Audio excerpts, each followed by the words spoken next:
குக்கர்ல வெறும் 2 விசில் வந்தா போதும் இந்த எம்மியான பாயாசம் ரெடி ஆயிடும். இந்த விஜயதசமிக்கு இன்ஸ்டன்டா பாயாசம் செய்யணும்னு நினைச்சீங்கன்னா இந்த குக்கர் பாயாசத்தை ட்ரை பண்ணி பாருங்க. ரொம்ப கிரீமியா அளவெல்லாம் பெர்ஃபெக்ட்டா இருக்கும். இந்த பாயாசம் செய்யறதுக்கு சுத்தமான பசு வெண்ணெயில இருந்து தயாரிக்கப்பட்ட தமிழ் நெய் தான் எடுத்திருக்கேன்.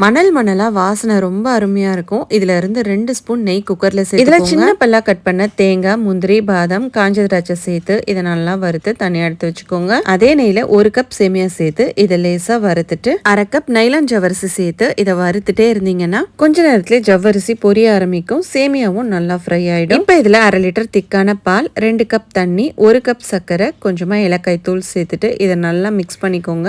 நல்லா கலந்து விட்டதும் இதை மூடி போட்டு மீடியம் ஃபிளேம்ல வச்சு 2 விசிலுக்கு குக் பண்ணுங்க. ஹை ஃபிளேம்ல வச்சா பால் பொங்கி ஊத்திரும். சோ மீடியம் டு லோ ஃபிளேம்ல வச்சு குக் 2 விசிலுக்கே பாயசம் சூப்பரா குக் ஆயிடுச்சு. இப்ப இதுல வறுத்து வச்ச நட்ஸ் எல்லாம் சேர்த்து மிக்ஸ் பண்ணி சர்வ் பண்ணுங்க. சூப்பரா இன்ஸ்டன்டா குக்கர் பாயாசம் ரெடி. கண்டிப்பா இந்த ரெசிபியை ட்ரை பண்ணுங்க. நம்ம தமிழ் நெய்யோட பர்ச்சேஸ் லிங்கை ஸ்டோரி ஹைலைட்ஸ்ல கொடுக்குறேன். கண்டிப்பா செக் பண்ணி பாருங்க. தேங்க்ஸ் ஃபார் வாட்சிங்.